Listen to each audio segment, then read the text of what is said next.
Shalom, shalom. Bonjour bien-aimé, bonjour chers frères et sœurs.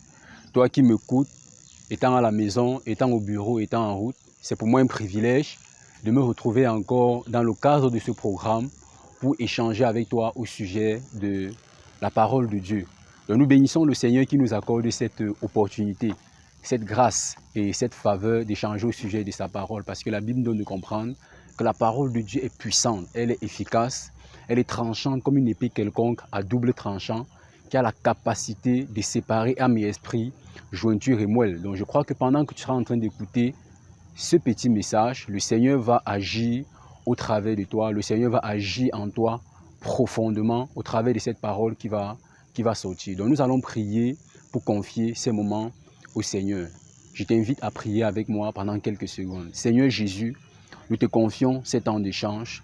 Nous voulons que tu viennes prendre la place du roi, la place du maître, et que toi-même tu nous enseignes, que ta présence demeure en nous, et que nous puissions être édifiés, Seigneur Jésus, en ce jour, de manière à ce que notre foi puisse être solide, et que nous puissions créer de l'impact par la qualité de notre vie, au nom de Jésus. Amen. Donc nous nous retrouvons dans le cadre de notre deuxième message sur notre livre. Le dernier message, nous avons partagé sur revenir à son premier amour. Et nous allons échanger encore en ce jour sur ce livre, les clés pour un réveil spirituel personnel. Nous allons nous pencher un peu plus sur le chapitre 2 qui parle de l'œuvre du Saint-Esprit dans le réveil personnel. L'œuvre du Saint-Esprit dans le réveil personnel. Donc nous allons échanger sur ce passage, sur quelques passages de la Bible. Et j'aimerais que pendant ce temps, tu sois encouragé à rester focalisé, à écouter le Seigneur Jésus et à te laisser visiter par lui. Donc généralement, dans nos communautés chrétiennes, généralement dans nos milieux chrétiens, le Saint-Esprit est considéré par beaucoup de personnes comme le Dieu du troisième ordre, est relayé au troisième plan. Peu de personnes évoquent même la personne du Saint-Esprit, peu de chrétiens même s'intéressent à la personne du Saint-Esprit. Il y a beaucoup de débats autour de la personne, de l'œuvre du Saint-Esprit, et on se pose bien des questions. Pourquoi la personne de la Trinité, la plus importante sur terre aujourd'hui, est tellement oubliée par plusieurs personnes d'entre nous? Et j'aimerais pendant ce temps donc, que nous ayons les regards focalisés sur le Saint-Esprit, sur l'importance, sur la présence du Saint-Esprit en nous et sur ce que le Saint-Esprit peut faire dans notre vie en ce jour, surtout quand nous parlons des réveils spirituels. Quand nous entrons dans la parole de Dieu, quand Jésus approchait à ses derniers jours sur la terre, il pouvait dire à ses disciples qu'il va partir. Et ses disciples étaient tristes. Et Jésus leur disait, il vous est avantageux que je m'en aille. Parce que si je ne m'en vais pas, le Saint-Esprit ne viendra pas. Le consolateur ne viendra pas. Donc Jésus a posé son départ comme une condition pour que le Saint-Esprit descende. Pourquoi il dit qu'il est avantageux que le Saint-Esprit, qu'il parte pour que le Saint-Esprit descende? On peut se poser la question, est-ce que la présence de Jésus n'était pas suffisante? Est-ce que Jésus, qui était Dieu sur la terre, n'était pas suffisant pour les apôtres, pour accompagner, pour l'Église qui était sur la terre? Jésus était Dieu, mais il a vu qu'il fallait qu'il parte pour que le Saint-Esprit vienne sur la terre. Et qu'est-ce que le Saint-Esprit devait venir faire? Seulement nous garantir le salut, ou il y avait encore autre chose qu'il devait accomplir dans notre vie? C'est où je vais nous amener donc à entrer dans la parole, de Dieu. Nous allons lire un passage de la parole de Dieu qui est contenu dans Éphésiens chapitre 5, verset 16, verset 18 à 19. Je vais faire pour nous la lecture. Ne vous enivrez pas de vin, c'est de la débauche. Soyez au contraire remplis de l'esprit. Entretenez-vous par des psaumes, par des hymnes et par des cantiques spirituels, chantant et célébrant de tout votre cœur les louanges du Seigneur.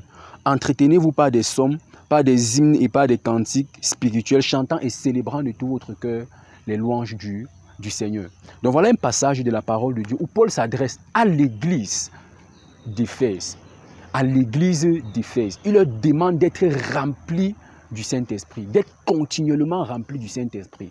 C'était des personnes qui avaient déjà reçu le Seigneur Jésus dans leur vie et l'apôtre leur demande d'être continuellement remplis du Saint-Esprit. Donc il faut comprendre par là qu'en tant qu'enfant de Dieu, ça doit être pour nous un style de vie, notre communion avec le Saint-Esprit.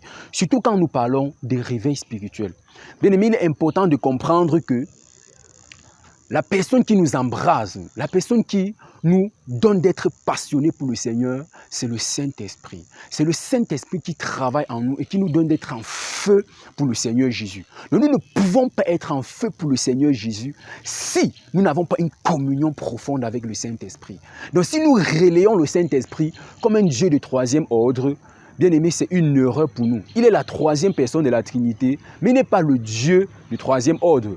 Il n'est pas la moindre personne de la Trinité. Non. Au contraire, le Saint-Esprit est une personne importante, est un Dieu comme le Fils et comme le Père. Et nous devons le prendre, nous devons tellement l'honorer, nous devons chérir sa présence.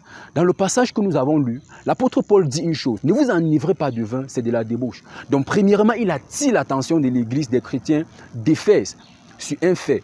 Si nous voulons entretenir la présence du Saint-Esprit en nous, nous devons nous séparer de tout ce qui peut être considéré comme débauche dans notre vie.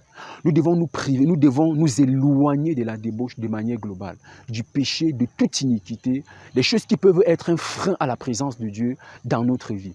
Il n'est pas possible d'entretenir une communion avec le Saint-Esprit si nous avons dans nos vies des choses qui constituent de la débauche. Nous avons parlé du péché, de tout ce qui va, de tout ce qui entre dans le péché, appelle le mensonge, le vol, l'impudicité et bien d'autres choses. Donc nous devons véritablement nous séparer de toute débauche si nous voulons entretenir une communion profonde avec le Saint-Esprit. Autre chose que j'aimerais souligner, c'est que si nous voulons entretenir une communion profonde avec le Saint-Esprit, l'apôtre également dans le passage que nous avons lu, nous a donné quelques éléments. Il a dit: entretenez-vous, pas des psaumes, pas des cantiques, chantant et célébrant de tout votre cœur les louanges du Seigneur. Une vie de louange et d'adoration personnelle. Une vie de louange personnelle nous permet d'entretenir le Saint-Esprit en nous. Dans la louange, nous ne devons pas passer des moments de louange uniquement quand nous sommes dans des programmes à l'église, quand nous sommes dans des programmes spécifiques, non. Mais nous devons avoir une vie de louange parce que pendant que nous louons Dieu, pendant que nous passons des temps d'adoration dans la présence de Dieu, le Saint-Esprit se sent à l'aise, la présence du Saint-Esprit est davantage palpable et nous sommes nourris, nous sommes remplis. Et ces éléments, le Saint-Esprit qui est entretenu en nous, nous permet d'entretenir le feu du réveil en nous. Donc bien aimés, nous devons comprendre que si nous voulons marcher également dans le réveil spirituel tous les jours, nous devons accorder une place de choix au Saint-Esprit. Parce que c'est le Saint-Esprit qui nous embrasse. C'est le Saint-Esprit qui nous donne d'être passionnés pour le Seigneur. C'est le Saint-Esprit qui allume en nous le feu de Dieu et qui veille à ce que ce feu ne s'éteigne pas. En fait, le Saint-Esprit est le feu de Dieu qui brûle en nous. Parce que nous avons dit, dans le livre, quand nous allons lire, pour ceux qui ont lu le livre et pour ceux qui liront le livre, nous avons parlé de la passion comme une preuve du réveil, de la passion, de la fougue que nous avons pour le Seigneur. Et ces éléments, la passion, la fougue pour le Seigneur, n'est que l'œuvre du Saint-Esprit. Parce que nous ne pouvons pas vivre dans le réveil par nos propres efforts. Dans le réveil, il y a notre part, mais il y a également la part du Saint-Esprit que nous ne devons pas négliger. Nous devons travailler à entretenir cette personne extraordinaire, à entretenir la présence de cette personne particulière, de cette personne excellente en nous, et nous verrons son œuvre dans nos vies tous les jours. Nous verrons son œuvre dans nos vies tous les jours. Il nous conduira dans les profondeurs avec Dieu. Il nous amènera à grandir dans notre soif de Dieu. Il nous amènera à désirer encore le Seigneur. Il nous amènera à aller dans des dimensions encore plus élevées avec Dieu. Si seulement nous lui accordons une place de choix. Donc si tu faisais encore partie des personnes qui négligeaient l'œuvre du Saint-Esprit, qui négligeaient la place du Saint-Esprit, je vais te rassurer que si tu veux vivre le réveil personnel, si tu veux marcher dans le réveil, alors ne néglige pas le Saint-Esprit. Il suffit de regarder dans Actes des Apôtres, dans l'église primitive, partout dans la parole de Dieu, on va voir que quand il y avait le réveil, le Saint-Esprit était toujours au centre du réveil. Le Saint-Esprit était toujours l'acteur principal du réveil. Le Saint-Esprit était toujours l'acteur, celui qui œuvrait au milieu de l'église pour que l'église soit dans le réveil. C'était le Saint-Esprit. Et aujourd'hui encore, si nous voulons marcher dans le réveil, nous ne pouvons pas mettre le Saint-Esprit à côté. Nous devons lui accorder cette place de choix dans nos vies. Nous devons lui accorder cette place de choix au milieu de l'Église. Nous devons lui accorder cette place de choix dans tout ce que nous faisons au quotidien. Et je crois qu'avec la présence du Saint-Esprit en nous, nous ferons des choses extraordinaires. Parce que le Saint-Esprit vient nous remplir, il vient nous oindre, il vient déposer en nous une huile nouvelle pour que nous puissions faire des choses extraordinaires pour Dieu et que nous puissions faire des choses extraordinaires avec Dieu. Donc je t'encourage, à partir d'aujourd'hui, à soupirer d'après lui. Comme l'apôtre Paul l'a dit, soyez remplis du Saint-Esprit. Il faut que ce soit ta prière à partir d'aujourd'hui. Que tous les jours tu dis à Dieu, Seigneur, je veux être rempli de toi. Je veux vivre une autre dimension de toi. Je veux expérimenter une autre dimension de toi. Je veux quitter, je veux mourir dans les clichés de la religion qui m'a mené à ne pas m'intéresser à la personne du Saint-Esprit. Mais je veux faire du Saint-Esprit mon partenaire dans la prière. Je veux faire du Saint-Esprit mon partenaire dans ma marche avec le Seigneur. Je veux faire du Saint-Esprit mon partenaire au quotidien dans tout ce que je vais entreprendre. Je veux faire du Saint-Esprit mon partenaire. Je veux vivre des choses extraordinaires avec lui. Je veux entretenir une communion avec lui. Et pour cela, il faut que tu entres dans l'intimité, que tu restes dans l'intimité. On a parlé de la louange, on a parlé de l'adoration, de s'entretenir par la présence de Dieu. C'est important, bien-aimé. Je t'encourage à ne pas négliger cela. Et ma prière, c'est qu'à partir de ce jour, que le Saint-Esprit soit ton partenaire. Qu'à partir de ce jour, que le Saint-Esprit soit la personne avec qui tu vas marcher main dans la vie chrétienne, dans ta marche avec le Seigneur. Qu'à partir de ce jour, que toi qui avais mis le Saint-Esprit à côté, que tu dises à Dieu, Seigneur, Dieu Esprit, je veux que tu reviennes au centre de ma vie. Je veux marcher avec toi. Je veux que tu sois ce feu qui brûle en moi. Que tu sois cette huile qui coule sur moi. Que tu sois ce feu qui brûle dans mes os. Que tu sois ce feu nouveau qui remplit le vase. Que tu sois ce vin nouveau qui remplit le vase que je suis jusqu'à débordement. Je veux que tu dises, comme le psalmiste pouvait dire, il éloigne d'huile ma tête et ma coupe déborde. Je veux qu'à partir de ce jour, tu sois dans cette disposition et que tu marches dans cette dimension. Je peux te rassurer, mon frère, je peux te rassurer, ma soeur, que tu vas vivre des choses extraordinaires avec Dieu.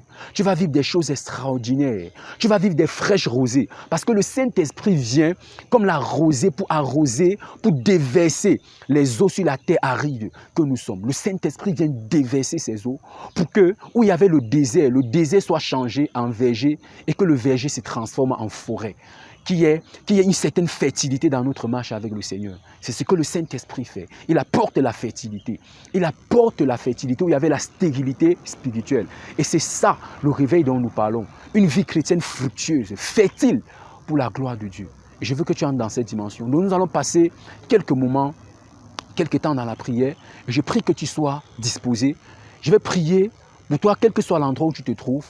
Je vais t'inviter à prier avec moi. Nous allons prier pour que le Seigneur Jésus nous accorde d'avoir une communion plus profonde, qui nous enseigne même sur la personne du Saint-Esprit, qui t'enseigne sur la personne du Saint-Esprit.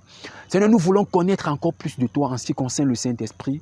Nous voulons que tu nous donnes de découvrir, de sonder les profondeurs de Dieu. Nous voulons que tu nous conduises dans ces profondeurs. Nous ne voulons pas négliger. Nous t'avions considéré jusqu'ici comme le Dieu du troisième ordre. Nous avions considéré jusqu'ici que nous t'avions négligé jusqu'ici, mais nous ne voulons pas. Nous voulons, Père éternel, venir auprès de toi. Nous voulons soupirer à partir de maintenant. Nous voulons que tu sois notre partenaire dans notre marche avec toi, que tu sois notre partenaire dans notre vie chrétienne, que tu nous donnes de vivre des choses extraordinaires. Nous soupirons d'après le réveil. Et ce réveil est l'œuvre principale du Saint-Esprit.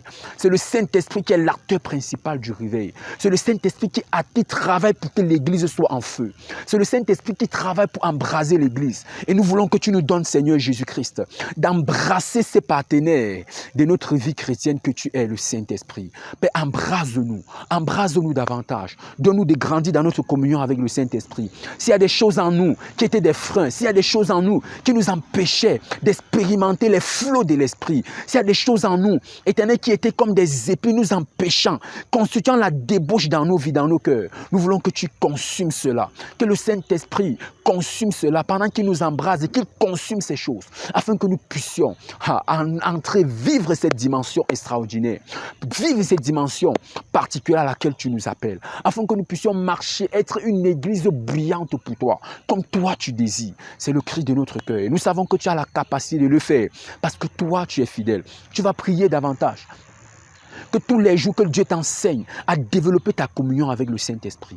À développer ta communion avec le Saint-Esprit. Seigneur, nous savons que tu es fort et que tu veux que nous puissions développer une communion avec le Saint-Esprit. Tu as dit, ne vous enivrez pas du vin, c'est de la débauche. Soyez au contraire remplis du Saint-Esprit. Entretenez-vous par des psaumes, par des hymnes chantant de tout votre cœur les louanges du Seigneur.